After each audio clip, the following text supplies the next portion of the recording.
नमस्कार मैत्रिणींनो, रंजना किचनमध्ये तुमचं अगदी मनापासून स्वागत आहे. आज आपल्याला शेवग्याच्या शेंगांपासून रेसिपी बनवायची आहे. शेवग्याच्या शेंगांमध्ये छान असं विटामिन, कॅल्शियम आणि लोह हा पदार्थ भरपूर प्रमाणात असल्यामुळे आपल्या शरीराला खूप उपयोगी अशा शेवग्याच्या शेंगा असतात. कारण शेवग्याच्या शेंगांमध्ये साखर नियंत्रण ठेवण्यासाठी सुद्धा उपयोगी पडणारा शेवगा आहे. पण आपल्याला रेसिपी बनवायची आहे शेवग्याच्या शेंगांची. शेवग्याच्या पानांची सुद्धा आपण भाजी करून खातो. ती सुद्धा आपल्या शरीराला तेवढीच उपयोगी पडणारी रेसिपी असते. आता शेवग्याच्या शेंगा भरपूर घेतलेल्या आहेत. त्याला आता आपण कट करून घ्यायचे आहेत. एका शेंगाचे बोटा एवढे तुकडे करून घ्यायचे आहेत आणि त्याची थोडीशी सालही काढून घ्यायची आहे. झटपट होणारी रेसिपी आहे, 10 मिनिटामध्ये. शेवग्याच्या शेंगाची भरपूर प्रमाणात पदार्थ बनवतो, पण आपल्याला हा वेगळाच पदार्थ बनवायचा आहे. तोंडाला चव नसली तर ह्या रेसिपीने नक्कीच चव येणारी आहे आणि 2 भाकऱ्या किंवा भातासोबत सुद्धा ही रेसिपी तेवढीच चांगली लागणारी आहे. आता आपण अशा कट करून घेऊ शेंगा. हे पहा, सालही काढलेली आहेत आणि कटही करून झालेली आहे. आता आपल्याला स्वच्छ पाण्याने धुवून घ्यायचे आहेत आणि त्यानंतर पुढची प्रोसिजर पाहायची आहे. धुवून घेतलेल्या आहेत. आता 1 ग्लासभर पाणी ओतून घ्यायचे आहेत आणि त्यामध्ये आपल्याला मीठ घालायचं आहे, अर्धा चमचा.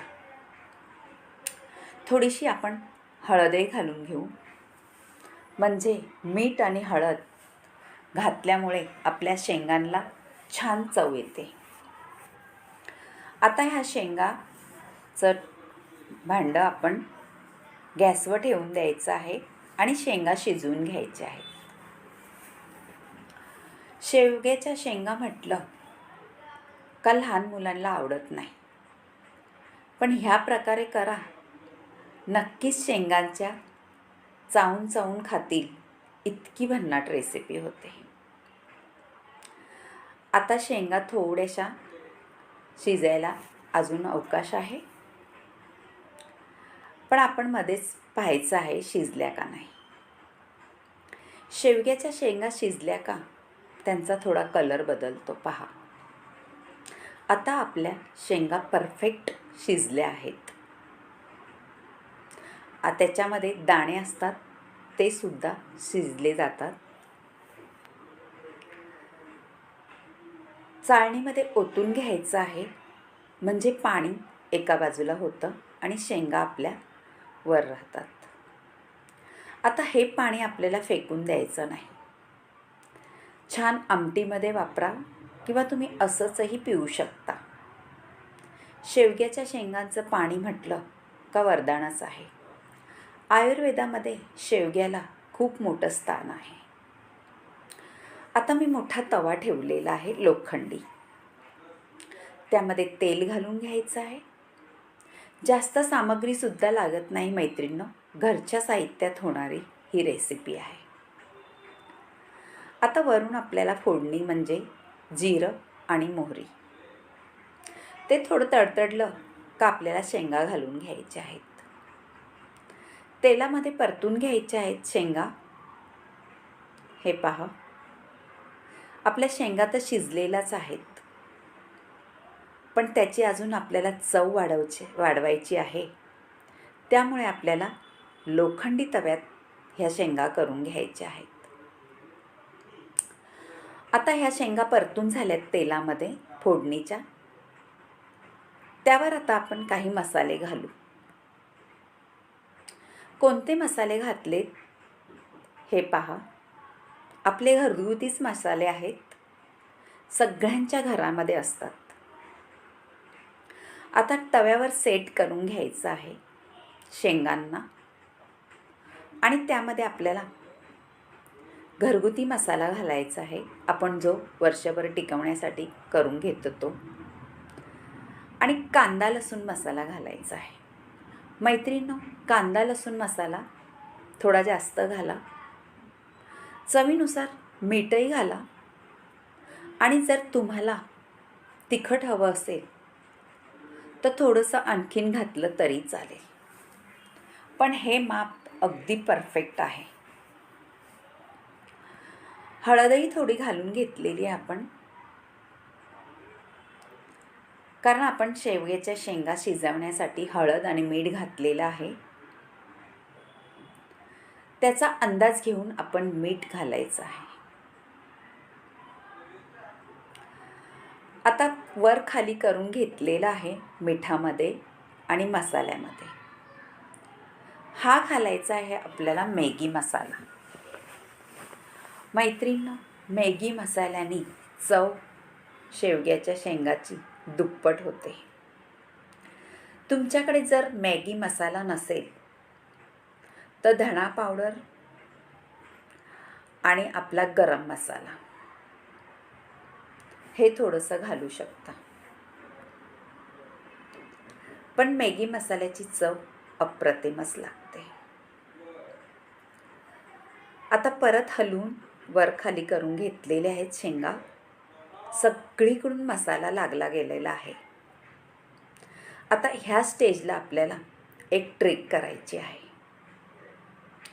थोडंसं तेल साईडनी सोडायचं आहे, कारण आपल्याला खरपूस अशा शेंगा करायच्या आहेत.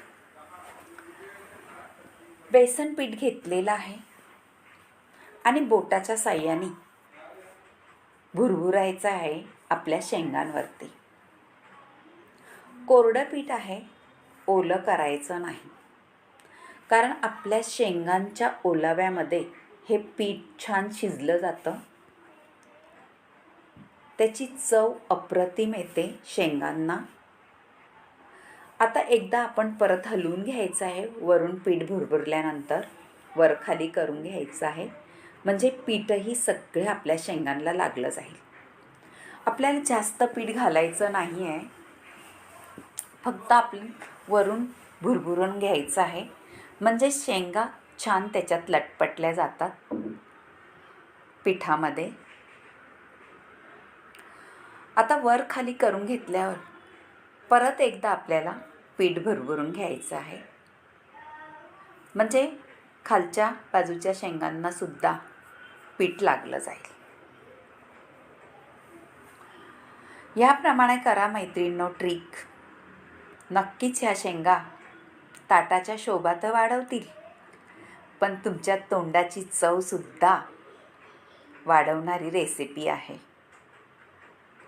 नक्की करून पहा आणि रंजना किचनला लाईक करा, शेअर करा, कमेंट करायला विसरू नका आणि सबस्क्राईब करा. तुमच्या मैत्रिणीसोबतसुद्धा हा व्हिडिओ शेअर करा. तवा शेंगा कशा झाल्यात. आता पीठ भुरभुरल्यानंतर वर खाली केल्यानंतर शेंगा त्यावर थोडंसं झाकण ठेवायचं आहे, म्हणजे आपलं पीठ छान वाफवलं जातं. सगळ्या शेंगांना लटपटलेलं बेसन पीठ आणि मसाले, आहा हा हा, एकच नंबर. माझ्या तर तोंडाला आत्ताच पाणी सुटले. मैत्रिणींनो, वरण भात करा, त्याच्यासोबत हे तोंडी लावायला एकच नंबर. चपाती किंवा भाकरीसोबत तोंडी लावायला तरीसुद्धा भारी लागणाऱ्या ह्या शेवग्याच्या शेंगा अगदी अप्रतिम चवीच्या झालेल्या आहेत. थोडा वेळ ठेवून देऊ, म्हणजे असं खुरपूस अशा शेंगा होतील आपल्या, आणि त्यानंतर वाढून घ्यायचं आहे. पहा, अगदी डोळ्यात भरण्याजोग्या झालेल्या आहेत. खरंच कधीही करून खाऊ शकता तुम्ही तोंडी लावायला. जर जेवणाचा कंटाळा आला असेल तर असं काही चटपटीत असलं का जेवणाची मेजवानीच भारी वाटते. करून पहा. परत एकदा सांगते, रंजना किचनला लाईक करा, शेअर करा, कमेंट करा. Bye bye.